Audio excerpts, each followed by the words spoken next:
الرحیم الحمد للہ وکفی والسلام علی عبادہ الذین اصطفی اما بعد فاعوذ باللہ من الشیطان الرجیم بسم اللہ الرحمن الرحیم ان الدین عند اللہ الاسلام وقال تبارک وتعالی ومن يبتغي غير الإسلام دينا فلن يقبل منه وهو في الآخرة من الخاسرين وقال النبي صلى الله عليه وسلم لا يؤمن أحدكم حتى يكون هواه تبعا لما جئت به أو كما قال عليه الصلاة والسلام سبحانك لا علم لنا إلا ما علمتنا إنك أنت العليم الحكيم اللهم صل على سيدنا محمد وعلى آل سيدنا محمد وبارك وسلم. قابل احترام بزرگوں اور عزیز بھائیوں،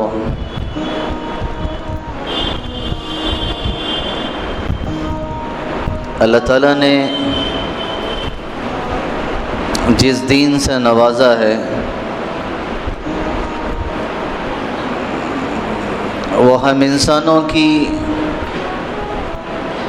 رہبری کے لیے، تعلیم و تربیت کے لیے ہے.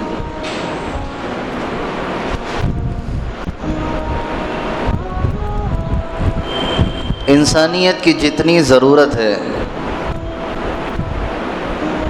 وہ ساری ضرورتیں اللہ تعالیٰ نے دین اسلام کے اندر چھپا رکھی ہیں.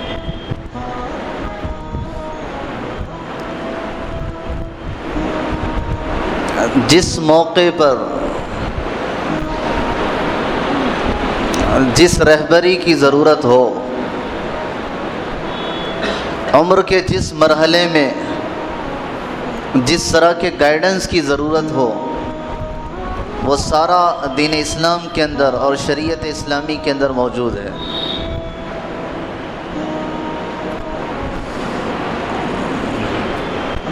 جس دین کی خصوصیت یہ ہے کہ کامل بھی ہے، مکمل بھی ہے، اور بڑا حسین ہے، خوبصورت بھی ہے، اور جس کی خصوصیت یہ ہے کہ سب سے آسان بھی ہے. دین پر چلنا کوئی دشوار نہیں ہے، آسان ہے، اس لیے کہ اللہ تعالیٰ نے دین کو آسان ہی بنایا ہے.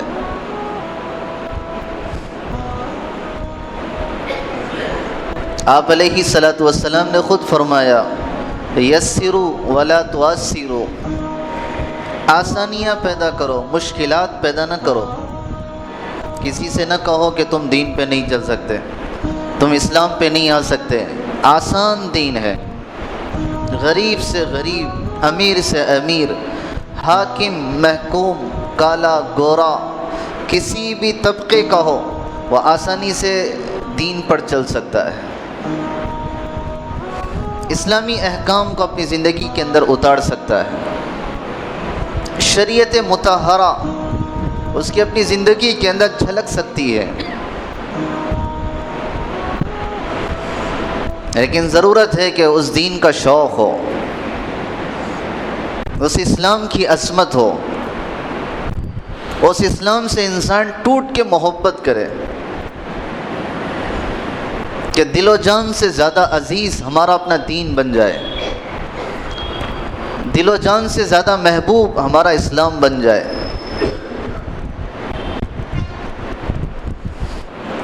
اس لیے کہ امتحان تو لیا جائے گا. وَلَقَدْ فَتَنَّا الَّذِينَ مِن قَبْلِهِمْ فَلَيَعْلَمَنَّ اللَّهُ الَّذِينَ صَدَقُوا وَلَيَعْلَمَنَّ الْكَاذِبِينَ. اللہ تعالیٰ فرماتے ہیں کہ ہم تمہیں آزمائیں گے، اس لیے کہ اس سے پہلوں کو بھی ہم نے آزمایا ہے، ان کا بھی ہم نے امتحان لیا ہے، ہم نے ان کو دیکھا ہے، جانچا ہے. فَلَيَعْلَمَنَّ اللَّهُ الَّذِينَ صَدَقُوا، کہ سچے کون ہیں، جھوٹے کون ہیں. واقعی کون ہے جو پریکٹیکلی دین پر چلنا چاہتے ہیں اور کون ہے جو صرف زبان کے دعوے کرتے ہیں؟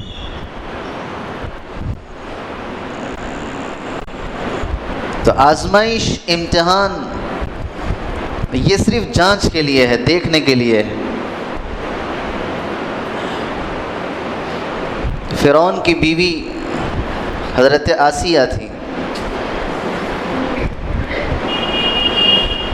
شاہی محل میں رہنے والی، خاوند شوہر خود بادشاہ ہے فرعون۔ لیکن جب حضرت آسیہ نے حضرت موسیٰ علیہ السلام کے دین کو قبول کیا اور اسے پتہ چلا، اسے بہت تکلیفیں دی، بہت ستایا، جو کچھ کرنا تھا اس نے اپنی بیوی کے ساتھ کیا، تکالیف میں، دشواریوں میں، پریشانیوں میں، جس کو قرآن نے ذکر کیا، ضرب اللہ مثلا للذین آمنوا امرأۃ فرعون۔ بڑی تکلیف جھیلنے کے بعد اس اللہ کی بندی نے اپنی زبان سے کہا، رب ابن لی عندک بیتا فی الجنہ، اے اللہ میرے لیے جنت میں کوئی گھر بنا دیجیے۔ کتنا تنگ آئی ہوگی اس اللہ کی بندی اس دنیا کے گھر سے، کتنا اسے ستایا گیا، کتنا اسے پریشان کیا گیا، اتنا ذہنی طور پر ٹینشن دیا گیا ہوگا۔ حالانکہ شاہی حکومت ہے، کوئی باہر کی عورت نہیں ہے، معمولی بادشاہ کی بیوی ہے، لیکن اسلام لائی تھی، دین قبول کیا تھا، تو یوں ہی نہیں چھوڑا گیا آزمائش۔ اور پھر دعا کرنے لگی، وَنَجِّنِي مِن فِرْعَوْنَ وَعَمَلِي، اے اللہ مجھے فرعون سے نجات دے اور اس کے کاموں سے بھی مجھے بچا لے۔ وَنَجِّنِي مِنَ الْقَوْمِ الظَّالِمِينَ، اے اللہ ظالم قوم سے میری نجات، ظالم قوم سے میری حفاظت فرما۔ آزمائش تھی، امتحان تھا۔ ایک طرف ساری دنیا فرعون کو منفی نگاہوں سے، نگیٹو نگاہوں سے دیکھتی ہے، اس کے ظلم، اس کا تشدد، اس کی بڑائی، اس کی کبریائی، اس کی گندگی کو، اور دوسری طرف حضرت آسیہ کا تذکرہ ہو، سر ادب سے جھک جاتا ہے۔ وہ اعزاز اللہ تعالیٰ نے دیا تھا دین کی وجہ سے۔ حالانکہ شوہر کے پاس حکومت تھی، کوئی حکومت بڑی چیز نہیں تھی، لیکن بیوی کے پاس دین تھا، عورت کے پاس دین تھا۔ اللہ تعالیٰ نے اس کو جگہ دی اچھائیوں کے اندر، نیکیوں کے اندر۔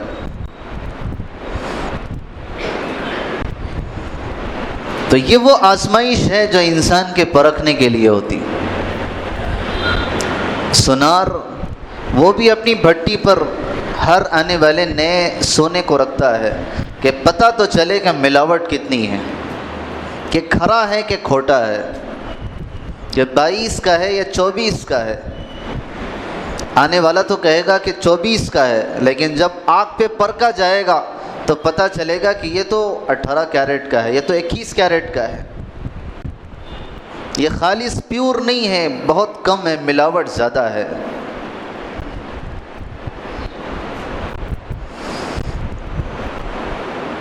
جس ماحول میں ہم جی رہے ہیں اس ماحول سے ہماری اپنی شناسائی ہے، اس ماحول سے ہماری اپنی محبتیں ہیں، جن محبتوں کی وجہ سے ہم نے دین کو بازو رکھا اور اپنی خواہشات کو ہم نے آگے رکھا۔ اور اللہ تعالیٰ بندوں سے یہ دیکھنا چاہتے ہیں کہ میرے بندے دنیا کو بازو رکھیں اور دین کو آگے رکھیں۔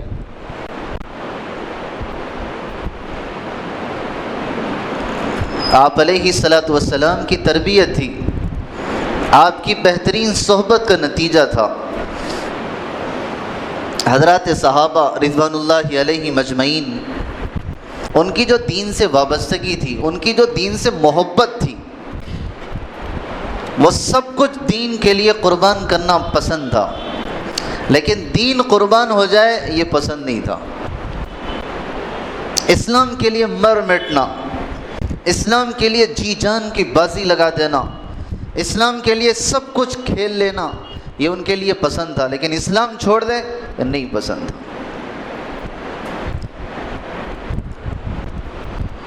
حضرت بلال رضی اللہ تعالیٰ عنہ کو کون نہیں جانتا،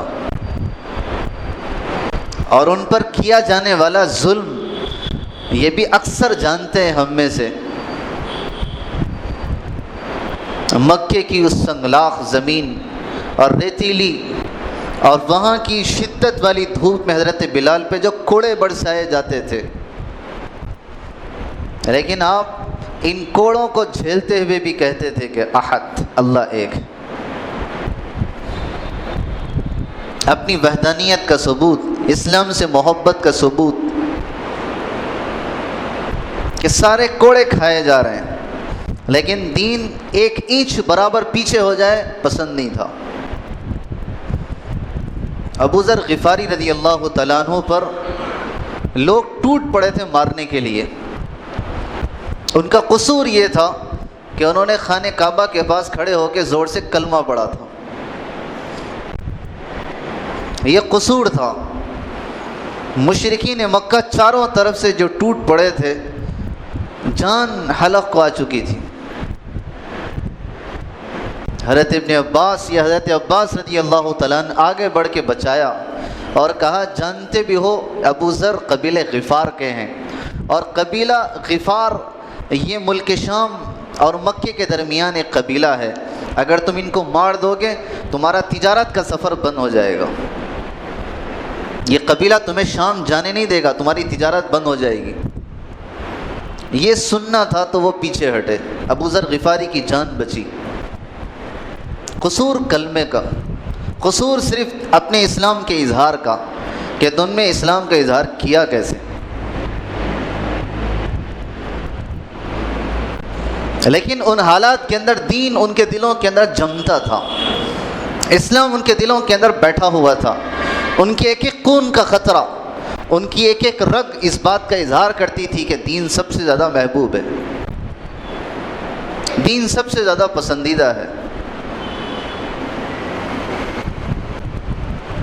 اور ایک نہیں سینکڑوں واقعات خود آپ علیہ الصلاۃ والسلام کے لیے مشرکین مکہ نے جو پیشکش کی تھی، یہ کہا تھا کہ آپ کو سردار بنا لیں گے، آپ کو سب سے زیادہ پیسے والا مالدار بنا لیں گے، قریش کی سب سے زیادہ حسین عورت سے آپ کا نکاح کر دیں گے اور آپ کا علاج بھی کر دیں گے، لیکن آپ دین چھوڑ دیں، آپ اسلام چھوڑ دیں۔ آپ نے فرمایا کہ سب کچھ ہوگا لیکن یہ نہیں ہوگا۔ وہ جو دینی حمیت تھی، وہ دینی غیرت تھی،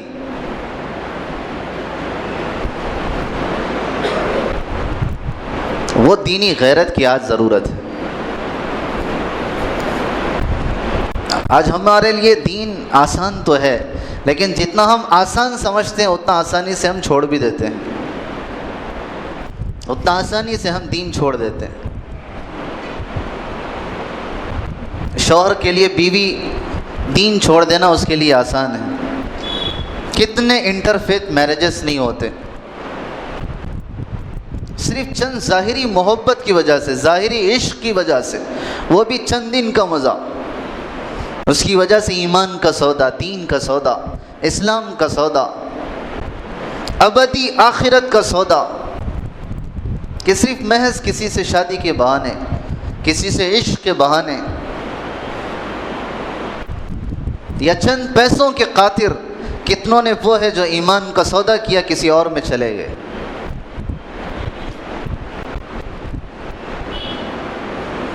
دراصل ایمان کی عظمت نہ ہونے کی وجہ سے، دین اسلام کی عظمت نہ ہونے کی وجہ سے،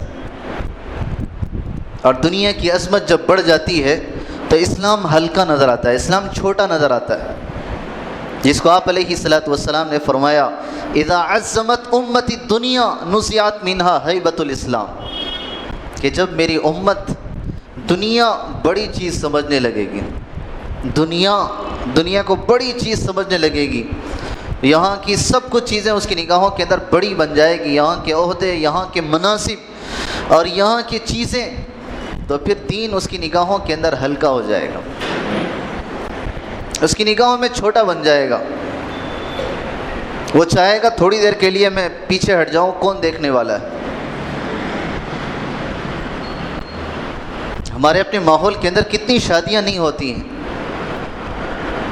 شادی بیاہ کے سارے رسوم، سارے رواج پتہ ہے، اور ایک طرف سنت کا بھی احساس ہے، لیکن سنتیں بازو رکھی جاتی ہے، رسومات پورے کیے جاتے ہیں۔ کہ دین چھوٹا ہو چکا ہے، دنیا بڑی بن چکی ہے۔ رسم و رواج کے چھوڑنے پر تکلیف تو ہوتی ہے، لیکن سنت کے چھوڑنے پر ذرہ برابر احساس بھی نہیں ہوتا، جس کو محاورے میں کہتے ہیں کہ کان پہ جوں تک نہیں رینگتی۔ حالانکہ آپ علیہ الصلوۃ والسلام اور آپ کے حضرات صحابہ نے جس نسبت پہ نکاح کیا تھا وہ صرف دین تھا۔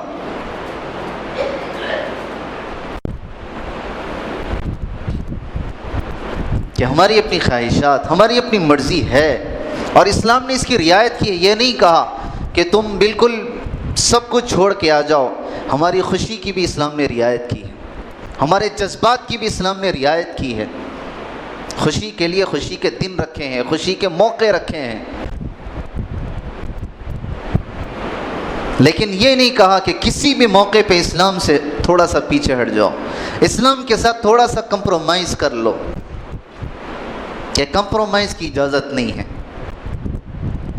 کہ وہاں معاملہ صاف دیکھا جائے گا کہ یہی تو وہ آزمائش کا وقت ہوتا ہے، یہی تو وہ امتحان کا وقت ہوتا ہے، کہ جہاں قدم دیکھے جاتے ہیں کہ پھسلتے ہیں یا کہ جمتے ہیں۔ کہ ایک طرف لاکھوں کا آفر ہے، ملکی ساتھ میں پڑی ہوئی ہے، کہ آفر یہ ہے کہ رہن پہ رکھیں لاکھوں کی، یا کہ کرائے پہ دیں۔ اب انسان کی ساری ضرورتیں سامنے ہوتی ہیں کہ کاش میں یہ ملکی رہن پہ رکھ لیتا، لاکھوں مل جاتے۔ تھوڑی دیر کے لیے اس نے دین سے کمپرومائز کیا، اسلام کے ساتھ اس نے کمپرومائز کیا، اور وہ ملکی رہن پہ رکھ کے لاکھوں اس نے اپنے جیب میں رکھے، ہمیشہ کی مصیبت مول لی۔ کتنے مارکیٹ میں وہ ملکیاں نہیں ہیں، وہ مکان ہمارے اپنے گھروں کے پاس نہیں ہے جو رہن پہ رکھے جاتے ہیں، اور ان کا سارا رہنا سود پہ ہے، سود پہ۔ ساری دکانداری سود پہ ہے، چاہے اس کے بعد کسی بڑے سے ولی سے دعا کرا لیں کہ ترقی ہو جائے، ترقی نہیں ہو سکتی، اس لیے کہ بنیاد ہی خراب ہے۔ گھر بار ملکیاں یہ سارا سود پہ رکھ کے ہم کوئی تغرے لٹکا لیں برکت کے، یا کسی سے دعا کرا لیں برکت کی، کہاں قبول ہوگی؟ جبکہ ہماری اپنی بنیادیں ہی خراب ہوتی جا رہی ہیں۔ کہ یہاں دیکھے جاتے ہیں کہ نہیں، رہن سود کا معاملہ نہیں چلے گا، کہ یہاں صرف اور صرف دین ہے۔ چاہے میرا اپنا تھوڑا سا نقصان ہو جائے میرے لیے برداشت ہے، لیکن یہ کہ اسلام سے پیچھے ہٹوں یہ نہیں ہو سکتا۔ نوجوانوں کے اندر وہ جذبات ہوں، بچوں کے اندر، بچیوں کے اندر وہ جذبات ہوں، وہ حمیت ہو، وہ غیرت ہو دین کی، اسلام کی، عظمت کی، اللہ کی، اللہ کے رسول کی، قرآن کی، حدیث کی، کہ سب کچھ گوارا ہو، لیکن اس کے لیے ہم آگے نہیں ہٹ سکتے، پیچھے نہیں ہٹ سکتے۔ آج کے اس ماحول کے اندر اس حمیت کی ضرورت ہے، اس غیرت کی ضرورت ہے۔ ایک تابعی ہے، روم کے بادشاہ نے پکڑ لیا، اور بڑے خوبصورت، بڑے وسیع قسم کے تھے، بہترین صلاحیت کے مالک۔ اس نے سب سے پہلے پیشکش کی اور یہ کہا کہ آدھی سلطنت دے دوں گا، آدھی سلطنت، صرف دین چھوڑ دو، اپنی آدھی سلطنت بادشاہت دوں گا۔ انہوں نے کہا کہ نہیں چھوڑ سکتا، روم کی آدھی سلطنت کسی کو مل جائے ہمارے قدم پھسل جاتے ہیں۔ لیکن کیا ایمان تھا ہوگا، کیا اسلام تھا ہوگا، کیا دلوں کے اندر، کیا رگوں کے خون کے اندر دین تھا ہوگا۔ آدھی سلطنت کو ٹھکرا دیا اور یہ کہا کہ نہیں چاہیے۔ لیکن چونکہ قیدی تھے اس بادشاہ کے پاس، اس نے یوں ہی نہیں چھوڑا، اس نے یہ کہا کہ اسے کسی نہ کسی طریقے سے پھسلایا جائے، بہکایا جائے۔ اپنی مملکت کی خوبصورت لڑکی کو تیار کیا، خوبصورت لڑکی کو، انتہائی حسین و جمیل، اور یہ کہا کہ ایک کمرے کے اندر دونوں کو رکھیں، ایک طرف وہ تابعی ہے اور اسی کمرے کے اندر ساری سج دھج کے عریاں نیم برہنہ وہ عورت ہے اس کے ساتھ. اتنا سخت ترین امتحان تھا. اور پینے کے لیے شراب اور کھانے کے لیے خنزیر کا گوشت، کہ پیاس لگی تو شراب کا پیالہ پکڑیں، بھوک لگی تو خنزیر کا گوشت.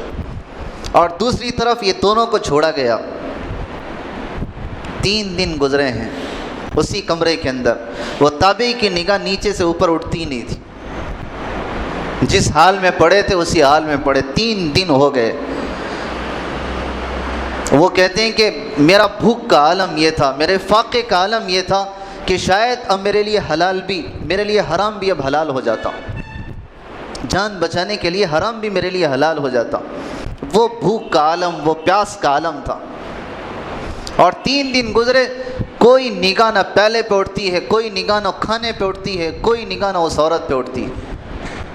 اور 3 دن کے بعد وہ عورت باہر نکلی اور بادشاہ سے کہنے لگی کس کے ساتھ آپ نے چھوڑا ہے؟ پتھر کے ساتھ آپ نے رکھا ہے یا آدمی کے ساتھ آپ نے رکھا ہے؟ مجھے سمجھ میں نہیں آتا کہ انسان ہے کہ پتھر ہے. 3 دن ہو گئے، نگاہ اٹھا کے اس نے نہیں دیکھی. اور اس لڑکی نے خود کہا کہ دیکھو تم جانا چاہتے ہو تو تمہارے لیے ایک راستہ ہے، رات کو نکلنا، میں خود دروازہ کھولوں گی. اور رات کو نکلنا، سیدھا جب نکلو گے ایک ستارہ نظر آئے گا، اس ستارے کے سیدھ چلتے جانا. اور چند میل اس نے ذکر کی، وہاں سے پھر کسی اور رخ پہ جانا، یہ تمہیں بستی مل جائے گی. تو جس کے لیے عیاشی کا، جس کے لیے بہکانے کا، جس کے لیے سرکشی کا انتظام کیا گیا، وہ خود راستے کی رہبری کر رہی ہے. کہ ساری سلطنت ٹھکرا دی اور سب کو ٹھکرا دیا، اسلام پہ جمے رہے. اور بالکل صحیح سالم ایمان کے ساتھ، اسلام کے ساتھ مدینہ منورہ پہنچے. لیکن پہنچنے سے پہلے بادشاہ نے یہ کہا کہ دیکھو تم جانا ہی چاہتے ہو، ہم نے بہت کچھ تمہارے لیے کیا، لیکن تم بالکل ہمارے لیے پھسلنے تیار نہیں ہو. اب آخری یہ ہے کہ اس پیشانی پہ بوسہ دے کے چلے جاؤ. بادشاہ کی پیشانی پر بوسہ دے کے چلے جاؤ. آگے بڑھے، بوسہ دیا، چھٹی کر دی، چھوڑ دیا، مدینے چلے گئے. اور جیسے ہی مدینہ منورہ پہنچے ہیں، حضرت عمر رضی اللہ تعالیٰ عنہ کہنے لگے کہ کیا ہوا؟ سارا واقعہ سنایا اور کہا کہ ایک چیز آخر میں مجھ سے مانگی گئی کہ پیشانی پہ بوسہ. میں سوچتا رہا، لیکن میں نے دیکھا کہ اس میں کوئی دین اور اسلام کے کوئی پیچھے ہٹنے کا سوال نہیں، میں نے بوسہ دے دیا. حضرت عمر رضی اللہ تعالیٰ عنہ آگے بڑھے اور کہا کہ اس پیشانی کو میں بوسہ دیتا ہوں. امیر المومنین نے اس پیشانی کو بوسہ دیا اور سارے صحابہ نے اس پیشانی کو بوسہ دیا تھا کہ یہ وہ پیشانی ہے جو اسلام اور دین کے لیے جمتی تھی. کہ وہ حمیت تھی جوانوں کے اندر، وہ حمیت تھی بڑوں کے اندر کہ اسلام کے احکام چاہے وہ چھوٹا سے چھوٹا عمل ہو، چاہے چھوٹی سی چھوٹی سنت کیوں نہ ہو، لیکن اس کے لیے اپنے آپ کو پیچھے ہٹنا اور اس کے لیے اپنے آپ کو کمپرومائز کر لینا صحابہ کے نزدیک، تابعین کے نزدیک نہیں تھا. حضرت حذیفہ بن الیمان رضی اللہ تعالیٰ عنہ، یہ وہ صحابی رسول ہیں جن کو کہا جاتا ہے کہ رسول اللہ صلی اللہ علیہ وسلم کے رازدار ہیں. آپ نے ان کو چند راز بتائے تھے حضرت حذیفہ کو. اور یہی وہ صحابی ہیں کہ جن کو آپ علیہ الصلوۃ والسلام نے بتایا تھا کہ حذیفہ اس وقت مدینے میں کتنے منافق ہیں ان سب کی فہرست تمہارے پاس. جتنے منافق ہیں ان سب کی فہرست کس کے پاس تھی؟ حضرت حذیفہ کے پاس اکیلے. حضرت عمر رضی اللہ تعالیٰ عنہ آتے تھے اور آ کے پوچھتے تھے کہ حذیفہ یہ بتاؤ کہ اس فہرست میں میرا نام تو نہیں ہے کہیں؟ اس درجے کے صحابی ہیں لیکن ڈر یہ تھے کہ کہیں منافق تو نہیں. تو یہ وہ حضرت حذیفہ ہیں. ایک مرتبہ بادشاہوں کے دسترخوان پہ تشریف فرما ہے. دسترخوان چنا گیا، عمدہ قسم کی ڈشیں رکھی گئی، کھانے کھائے جا رہے تھے، اور اچانک لقمہ حضرت حذیفہ رضی اللہ تعالیٰ عنہ کے ہاتھ سے گرا اور دسترخوان پہ پڑا. اور یہ اپنی سنت کے مطابق اس لقمے کو صاف کر کے کھانے لگے تو بازو والے نے کوہنی ماری اور یہ کہا کہ جانتے نہیں ہو شاہی دسترخوان ہے، شاہی دسترخوان ہے، گری ہوئی چیز نہیں اٹھائی جاتی. جیسے بڑوں کے دسترخوان پہ کھایا جائے تو آدمی تھوڑا سا اور زیادہ بن کے کھانا چاہتا ہے اور زیادہ تکلف کے ساتھ کھانا چاہتا ہے، تو انہوں نے روکنا چاہا۔ تو حضرت حذیفہ رضی اللہ تعالیٰ عنہ نے جو جملہ کہا تھا وہ جملہ آج بھی تاریخ کے اندر ہے، اَأَتْرُكُ سُنَّةَ حَبِيبِي لِهَؤُلَاءِ الْحُمَقَاء، کیا میں ان احمقوں کی وجہ سے اپنے محبوب کی سنت چھوڑ دوں؟ میرے نزدیک میرے محبوب کی سنت ہے کہ لقمہ گر جائے صاف کر کے کھا لیں، کہ ان بادشاہوں کی وجہ سے، ان عمراء کی وجہ سے، ان وزراء کی وجہ سے میں اپنے محبوب کی سنت چھوڑ دوں۔ وہ غیرت تھی، وہ حمیت تھی، وہ اسلام کی عظمت تھی دلوں کے اندر، کہ وہ دیکھا کرتے تھے کہ چاہے جو ہو جائے، چاہے دنیا جتنی ملامت کر لے، چاہے دنیا جتنی گالی دے لے، چاہے دنیا ہمیں اپنی نوکریوں سے نکال دے، کوئی ضرورت نہیں ہے، لیکن اسلام پہ آنچ آ جائے، اسلام پہ فرق پڑ جائے، یا میرے اپنے قدم اسلام سے پیچھے ہٹ جائیں، یہ گوارا نہیں تھا۔ یہ عظمت، یہ حمیت ہے آج جوانوں کے اندر ضرورت ہے۔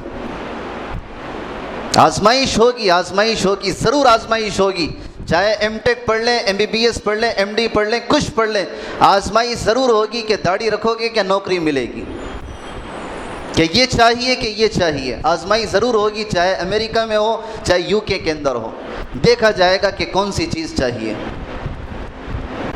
مسلمان بیٹیوں سے آزمائش ہوگی کہ پردہ چاہیے یا بے دینی اور بے حیائی چاہیے، وہاں دیکھا جائے گا کہ تربیت کس پہ ہوئی ہے، اسلام پہ تربیت ہوئی ہے، دین پہ تربیت ہوئی ہے، احکام پہ تربیت ہوئی ہے، یا کہ بے دینی پہ راضی ہیں، بے حیائی پہ راضی ہیں، چاہے برقع کسی اور طرف چلے جائے، ہاں قبول ہے تمہاری نوکریاں، یہ دیکھا جائے گا، آزمائش کی جائے گی۔ فَلَيَعْلَمَنَّ اللَّهُ الَّذِينَ صَدَقُوا وَلَيَعْلَمَنَّ الْكَاذِبِينَ، کہ کون سچے ہیں کون جھوٹے ہیں پرکھا جائے گا۔ آخری چھوٹی بات کہہ کے میں اپنی بات مکمل کروں کہ ابھی حال ہی کے اندر انڈونیشیا کا ایک جزیرہ ہے، میڈان جس کو کہتے ہیں، میڈان، یہ ملیشیا سے قریب ہے، اور اللہ تعالیٰ کا ایک فضل ہے، اللہ کا کرم ہے کہ اس جزیرے کے اندر جانے کا ہمیں بھی اتفاق ہوا، میڈان کے اندر۔ تو حال ہی کے اندر وہاں کا ایک چھوٹا سا واقعہ کہ اس میڈان جزیرے کے اندر ایک کمپٹیشن رکھا گیا، مسابقہ جس کو کہتے ہیں، کمپٹیشن، جیسے اسکولز کے اندر، کالجز کے اندر، یونیورسٹیز کے اندر رکھا جاتا ہے، اور اس کا جو پہلا انعام تھا 30 ملین انڈونیشین کرنسی تھا، 30 ملین انڈونیشین کرنسی، اور اس کے بنتے ہیں 10,000 ریال سعودی کے، یہ اس کا انعام تھا کمپٹیشن کا۔ اور جیسے ہی کمپٹیشن شروع ہوا، لڑکیاں تھیں، ایک کے بعد ایک آتی گئی، ایک لڑکی آئی برقعے کے اندر، سارا نقاب کے اندر ڈھکی ہوئی ہے، ہاتھ بھی پیر بھی نقاب سے ڈھکے ہوئے ہیں، اور جیسے اس نے مائک پہ آ کے بیٹھا، اب ججز بیٹھے ہوئے ہیں اس کے سامنے سوال کرنے کے لیے، کوشچن کرنے کے لیے، تو ججز سے سوال کرنے سے پہلے یہ کہا کہ ہمارا اپنا انتظام اور یہاں کا یہ اصول یہ ہے کہ آپ برقع نکال دیں، آپ اپنا چہرہ بتائیں کہ ہے کون، آپ کے چہرے کی آئیڈینٹیفائی ضروری ہے، اس کمپٹیشن کا اصول ہے۔ اس نے کہا، اس لڑکی نے کہا، یہ وہاں کی میڈان یونیورسٹی ہے، امام السعود، اس کی شریعہ فیکلٹی کی 2nd لیول کی یہ لڑکی ہے۔ اس نے کہا کہ میں مائک اندر سے لے کے برقعے سے بولوں گی۔ اس نے ججز نے کہا کہ نہیں، آپ کو نکالنا پڑے گا۔ اس نے پھر ریکویسٹ کیا، پھر درخواست کی کہ میں اسی سے کہوں گی، آپ جو سوال کرنا ہے کریں۔ انہوں نے کہا کہ نہیں، اصول یہی ہے، ہذا نظام، کہ یہ ہمارا انتظام ہے کہ آپ نکال دیں۔ تو اس لڑکی نے ایک لمحے کے لیے سوچا اور یہ کہا کہ افسوس، مجھے اس کی کوئی ضرورت نہیں، مجھے اس کمپٹیشن کی کوئی ضرورت نہیں ہے، مائک چھوڑ کے واپس آ گئی۔ اس کی جو کلپ ہے دنیا کے اندر وائرل ہوئی، اتنی وائرل ہوئی، اس کے بعد جیسے ہی لڑکی واپس گھر آئی ہے، اس کا کہنا یہ ہے کہ اس کا نام میسرہ، وہ دیندار لڑکی ہے، دیندار گھرانے سے اس کا تعلق ہے۔ 1 سیکنڈ 1 منٹ کے لیے بھی مجھے فرصت نہیں ہے، پوری دنیا سے مبارکبادی کے کالز مجھے آ رہے ہیں کہ بیٹا تمہیں مبارک ہو، بیٹا تمہیں مبارک ہو، بیٹا تمہیں مبارک ہو، تم نے دین کو بچا لیا، تم نے اللہ کے دین کو بلند کر دیا۔ کہ بڑے بڑے لوگوں نے مجھے کال کر کے وہاں سے پھر مبارکبادی دی، اور اس کے بعد جو میرے لیے ہدیے آئے ہیں، میرے لیے تحفے آئے ہیں، 30 ملین وہاں کی انڈونیشین کرنسی، وہ تو کمپٹیشن کا انعام تھا، اس سے کئی گنا زیادہ میرے پاس اس کے ہدیے آ گئے تھے۔ شاید میں جیتتی تو مجھے 30 ملین ہی ملتے، لیکن جو مجھے ہدیے آئے ہیں بڑے بڑے، اس سے کئی زیادہ تھے۔ ساری دنیا کے اندر پذیرائی ہے کہ یہ وہ پردے والی عورت ہے۔ آج دنیا دیکھنا چاہتی ہے کہ عورت کے نگاہوں پہ پردہ ہو، دیکھنا چاہتی ہے کہ ملت کی بیٹی پردے کے ساتھ سودا کرتی ہے یا نوکری کے ساتھ سودا کرتی ہے، دیکھنا چاہتی ہیں کہ ملت کے جوان دین کے ساتھ سودا کرتے ہیں یا نوکریوں کے ساتھ سودا کرتے ہیں۔ وہ حمیت زندہ ہے کہ مر گئی ہے، وہ دیکھنا چاہتے ہیں۔ آج دنیا کو اس پیغام کی ضرورت ہے، آج دنیا کو وہ پیغام کی ضرورت ہے، وہ حمیت کی ضرورت ہے کہ واقعی ہم اپنی دکانداری کے اندر، ہم اپنی تجارت اور کارخانوں کے اندر بھی تھوڑا سا ہم پیچھے ہٹ جائیں دین کے لیے، شادی بیاہ کے اندر پیچھے ہٹ جائیں، ہٹ سکتے ہیں، لیکن دنیا کو بہت بڑا غلط میسج جائے گا کہ یہ وہ مسلمان ہیں جنہیں دیکھ کے شرمائے یہود۔ مسلمان وہ ہوتا ہے جو سب کچھ گوارا کر لے، دین گوارا نہیں کر سکتا کہ دین کے ساتھ سودا بازی ہو، ایمان کے ساتھ سودا بازی ہو۔ اللہ تعالیٰ سے دعا ہے اللہ تعالیٰ دین کی عظمت اور دین کی حمیت ہمارے اور امت کے دلوں کے اندر پیدا فرمائے۔ وآخر دعوانا